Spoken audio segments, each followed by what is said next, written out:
Okay, as they said, my name is Doug Warren, and I hail from beautiful Calgary, Alberta, Canada. Very happy to be here with you today, and we're going to talk about the rupture of rules-based international economics. Sorry, that was Davos. We'll focus on industrial automation and industrial software systems, but I would say very, very happy to be here in Sweden. A lot of kinship between Canada and the Nordics, beyond Arctic security and maybe more towards winter sports and my personal favorite, hockey. So we'll make sure that we have a conversation about hockey, maybe the Winter Olympics later on over a couple of beers this afternoon. Okay, we really believe at AVEVA that there's a couple of things. Dr. Henrik talked about things that were, the 2% differentiation. Within AVEVA, we are fortunate enough with the user community that's here to have a very strong installed base, whether it's HMI SCADA, whether it's the PI system, whether it's some of our engineering tools, a huge installed base in industrial software. Beyond that installed base, I think the other big differentiator for us is in the form of subject matter expertise, whether it's product-oriented or whether it's industry-oriented. It's something that very much differentiates us and all of the different divisions of our organization that go back 20, 30, 40 years. But we really believe that it's going to be under some amount of pressure as AI and AI agents continue to sort of proliferate. What does that do? What kind of an impact does that have on our subject matter expertise, on our big differentiator?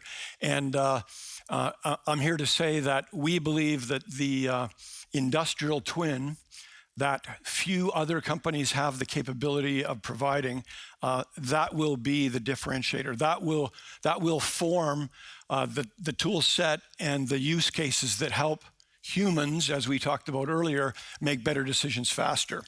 And as I said, one of the few companies that can actually provide expertise in engineering and design and the tools that go into it.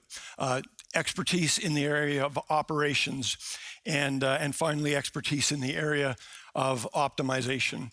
So full end-to-end in the asset lifecycle. That's what AVEVA does, and very much unique in the industry. Underscored, or in this case, overshadowed by this thing that we'll talk about a little bit over the next day and a half called Connect. So that industrial twin, what is it made up of?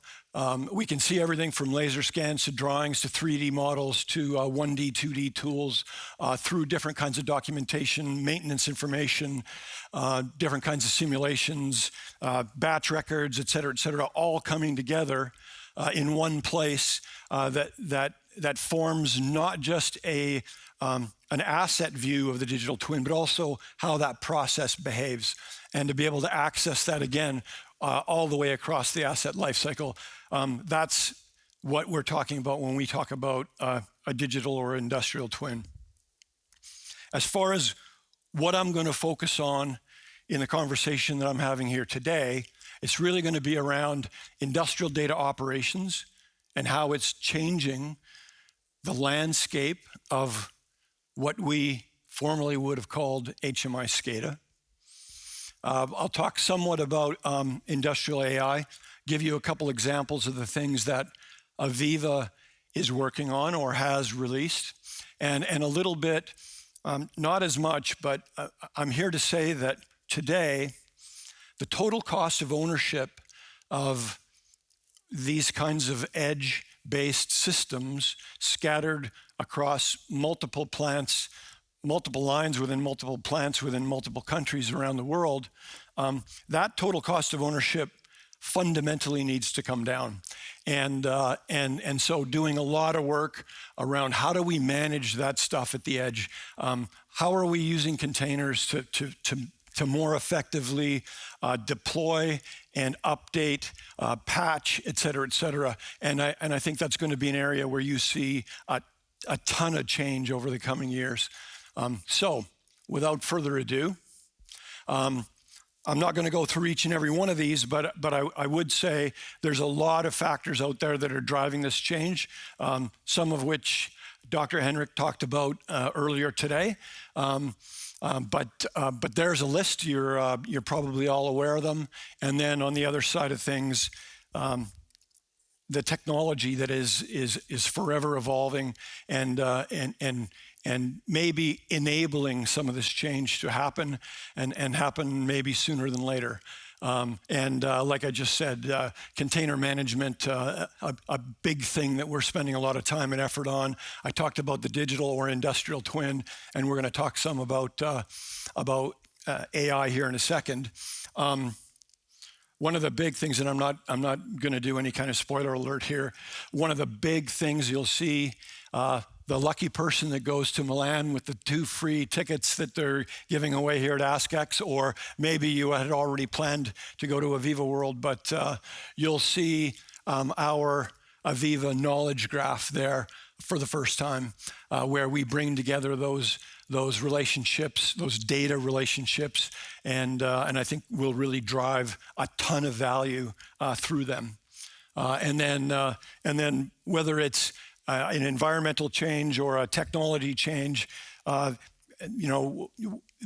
this is the approach that we're taking with a lot of the developments that we're doing around HMI SCADA, around PI system, around engineering, to drive a lot of, in my case, AI-assisted operations, trying to embed those tools into the products that you know and love, so that you don't have to have yet another array of tools in your BAT utility belt to do your job, but rather have a more integrated experience.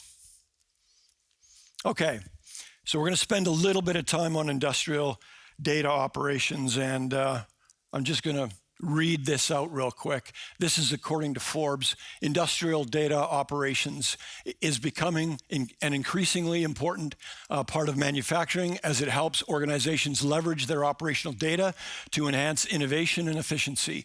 It involves the strategic orchestration of data from its creation to its end use, ensuring that various data sources drive optimized results within shortened analytics cycles. This approach integrates data from IT, OT, and ET into a unified system, simplifying access, enhancing decision-making, and enabling the deployment of AI-driven solutions at scale. By connecting system architectures, data access, and culture, industrial data ops adds context governance to ensure that data sources drive optimized results within shortened analytics cycles. So that's according to Forbes. If we were to look at more of a architectural view of data ops, industrial data ops, this is from our friends at LNS Research. We see a picture that looks like this, where we have data connectivity and interoperability at the bottom, all the way up through data orchestration at the top. Right in the center is unified namespace. And I'm happy to say that we have a lot of tools in this space, and what you'll see from AVEVA is an increasing integration of those tools, again, as I said earlier, to drive more of a unified experience. With System Platform driving some of that connectivity and interoperability down at the bottom, you may have heard that AVEVA acquired a little Swedish company called Crosser late last year. So we're really leveraging some very interesting technologies that are homegrown here in Sweden to accelerate our advances in this space. And then our Connect platform, which, like I said before, we'll talk about not just here, but throughout this particular conference, as it really is bringing together a lot of the different parts of AVEVA and different parts of the asset lifecycle that we see. Okay, so I'm going to go through a couple of little demonstrations here to kind of illustrate in real life how industrial data ops is different than what we traditionally would have called HMI or SCADA. Noting that we use InTouch, we use system platform to provide certain functions, functions that maybe overlap a bit with industrial data ops, but as this space is quickly being defined and competitors are kind of aligning, we wanted to make sure that everyone knew what we do with some of our more conventional products and some of the new directions that we're heading. So this is just a quick view. We recognize that all of you have made strong investments across your businesses, from ERPs to CRMs to HMIs and SCADA systems. So we get that. How do we glue all that together? We could use a unified namespace. That's one of the ways we could get it done. But then how do we connect each of these systems to that unified namespace? Well, that's where we lean on some of the technologies that Crosser has brought to the table to define some of those individual connections to the namespace, so that it is indeed unified, and the data that comes out is not siloed, but rather unified, so it's easier to access, especially for people thinking like IT people. So very, very important. Now, we attended a conference. This is the second year in a row, but that just occurred in Dallas in end of February, so just 2 or 3 weeks ago. It's called Prove It. And at this conference, in case you haven't read about it, what they do is provide, in this case, 3 different industrial data sets that simulate different operations, manufacturing operations, whatever. One of them was a glass bottle manufacturing environment. Another one was a bottle filling environment. And the third one was a bioreactor in the biopharmaceutical space. And the idea is that the vendors, us being one, come to the event, connect to the data set, and then prove out some of their application capabilities, et cetera, using unified tools, generic tools that everyone has to use. It's kind of like going to a race where everybody has to drive exactly the same car. So you understand that it's the driver and the driver's skill that differentiates from one another, because the car is taken out of the equation. In this case, the data sets represent the car, and the different vendors represent the different drivers. So what did we do? And this is just the things that we did that were specific to industrial data ops. They weren't all the things that we did. John Krajewski and his team did an amazing job again this year, as you might have seen on YouTube and other podcasts driven by the Industry 4.0 team. But we normalized an unstructured data set into an ISA 95 format, and then published that structured data back to through MQTT to a broker that anyone then could go access. We also leveraged some AI to detect anomalies in that data, and again, publish those findings. And then finally, we demonstrated how we could centrally orchestrate some of the flows. So we'll take a look at the first of those. And this is a view of our Crosser technology, where, again, first of all, I'm going to contextualize some OPC data and publish it, and I'm going to do so with what we call data flows, or what Crosser calls data flows. And it's kind of a drag and drop environment, low-code environment that can build these connectors or flows in the data, and along the way perform different transformation kinds of functions.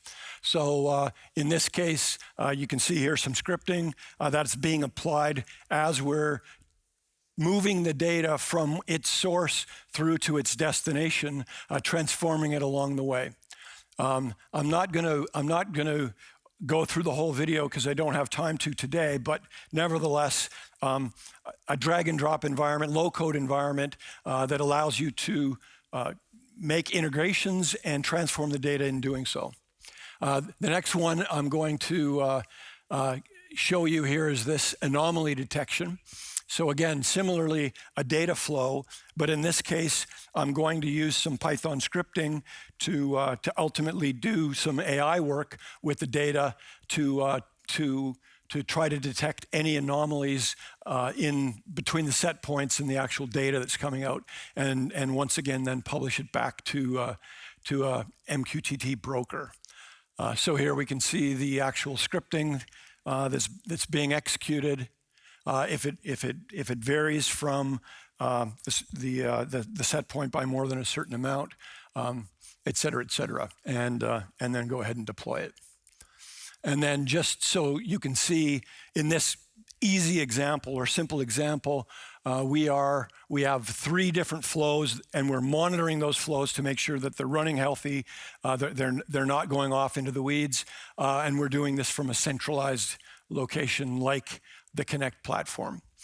So there's some real life examples of industrial data operations in action brought to you by Crosser. Now, we're going to shift gears a little bit and look at a few examples of industrial AI. And these are really viewed just as examples because I want to impress upon everyone that the role of a system integrator or people in the community that do this kind of work is going to change if it hasn't started to change already. What we're doing today manually or using an intern to do in mapping out data tags from one system to another, in building visualization objects, et cetera, I don't see that as being an all that useful use of that talent's capabilities 3 to 5 years from now. And so some examples here. I'm gonna use agentic AI to create an instance of a beverage plant, and I'm going to do that using the PNID as the source data. Now, imagine AVEVA, who owns arguably one of the better engineering tool sets to design a process, design a plant, et cetera, it produces PNIDs. So here, and I have to apologize, an engineer built this environment. It's a agentic AI assistant environment, and they built it in about 24 hours. Ask an engineer to build some kind of user interface, and you get something that's black and small. But whatever. Beyond that, set up a new packaging line with palletizer, stretch wrapper, and label printer. Form the ontology, et cetera.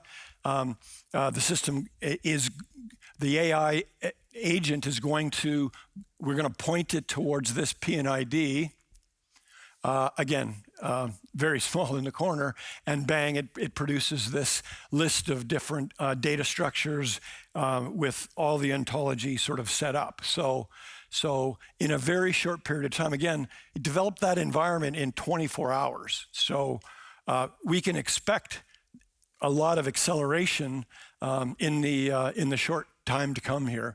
Things will happen much faster because the tools are there to get them done. And here's an example of not in the build environment, but rather in the operations environment, where I see I've got maintenance, quality, and operations across the top, and I can have AI go and give me recommendations, alerts and warnings. I can have it put together a shift summary, what have you. So let it go ahead and do that real quick. Which one is it going to go and do? Maintenance, recommendations. It's going to hit recommendations and do a quick analysis and come up with health overview, vibration analysis, spare parts inventory, procurement, et cetera, not formatted all that great, but you get the idea. And then it also goes and does a shift summary at the end of the shift. So some of those mundane tasks that we do today manually, AI can certainly take care of that for us in the future, leaving us hopefully to do more value-added activities. In this case, I'm going to look at a heat exchanger on a turbine, a generation turbine, and do some analysis around the fouling of the heat exchanger in this air-cooled heat exchanger piece. So I see in my Connect environment, I've got all the visualizations and things that you would expect. But what I'll do is I'll use the large language model on the left, the industrial AI assistant. I'll use it to go ahead and ask some questions and actually have it create agents to run and do this analysis. So I'm looking at condenser on unit 1, concerned about performance loss due to fouling, and have it go look for agents that I've already got in my system.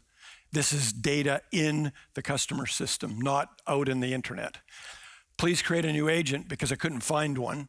Create a new one and train it to monitor the active power on the unit and turbine exhaust temperatures. So it goes out and looks at the information that's been provided to train the agent, and goes ahead and creates an agent to do this specific function. Agentic AI always has to have a purpose and outcome, and in this case, we're just training it. You wouldn't have to visualize this normally, but we're doing it just for the sake of this demo. And then when it's done, I'm going to ask the LLM to go ahead and deploy this for the next 2 weeks. I want it to run every 30 minutes. I'm going to come back after 2 weeks and ask it, can you show me what was the result? And it will come back with a chart up in the corner that shows some degradation. It's the red line. You can see on the right side there, it's tailing off a little bit at the end. Looks like the performance is degrading quite quickly. Please calculate the power revenue loss from the condenser fouling and determine the cleaning payback time. So then it goes off and does that calculation. And we can see the crossroads there. At 2 weeks is the payoff time. So a bit of bing, bit of bang, bit of boom. I submit something to my a maintenance order to go and do the necessary repairs. We talked a little bit about knowledge graph. I don't think I really have time to run this whole demo here today, but you've all experienced this, where I've got disparate systems. This particular example has a list of items, or a list of tags that are part of my SAP maintenance system, and it doesn't look too much like the list of tags that I have in my Pi system. So we use an AI agent to put them together. And if we give the agent certain rules and skills, it knows how to interpret what it wasn't able to in the first pass. Anyways, the whole idea here is, we call things different in different systems, and ultimately we want to homogenize that into one unified namespace type of thing. Well, this is what we're doing with our knowledge graph, among other things, not just tag names and things like that, but also batch records. There's just an infinite number of things that you can bring together into a knowledge graph and access that information then much, much quicker than you ever could before. So again, your people in the engineering department, or your people on the plant floor aren't wasting all their time collecting data anymore. It's there for them. And I'm not going to show you this. This is the details behind it. The last example that I'm going to give you is MCP gateways on the front of, in this case, on the front of AVEVA Historian. We could have as easily put it on the front of the PI system, but in this case, also a view of a similar MCP gateway on Windows to do some different diagnostics, et cetera, et cetera. And again, we did this at the Prove It conference 3 weeks ago, but the video here just shows us we're using Claude in this case as the AI engine that we're using, and we're going to that MCP server on the front end really just makes access to the data that's in the historian far easier and far more rich, I guess, in terms of the outcomes. So I'm searching tags, I'm searching references. It's going and taking this glass manufacturing operation line and seeing there's 97 tags. Here's the 3 main process areas. It's going and figuring that out on its own. We didn't have to have that human knowledge in front of it to have it go and do it. And then I'm also looking at OEE, and it's able to discern all this kind of information. So these are things that are being built within AVEVA today to be released in different product releases coming to you very, very soon. So those are 3 or 4 examples of AI, agentic AI in most cases, that we've been working with. While I'm here in Europe, I wanted to talk a little bit about CRA. That is the Cyber Resilience Act in the EU. And just to say, we have a deadline in late 2026 on November 11th. Where a mandatory vulnerability of all of our products must be reported to this regulatory body. That's later on this year. And then the other deadline is December 11th, 2027, where we have to CE mark all of our products. While it has taken a little bit of R&D capacity through 2026, we're happy to say that certainly from an HMI SCADA perspective, we are taking this very seriously. We're going through some of the pen testing that needed to be done, et cetera, to make sure that all of those products do hit these deadlines. And the last piece is that all of the information around all of AVEVA's products in one place on our website. The information that's on there is a little bit generic today, but as we get to the 2026 releases, certainly System Platform, InTouch, Plant SCADA, AVEVA Historian, et cetera, big release coming out in Q2 here in 2026. A lot of the information or a lot of the work has already been done around CRA. They won't be CE stamped until next year in 2027, but all the work has been done this year so we can get on with some of these other cool AI and other things.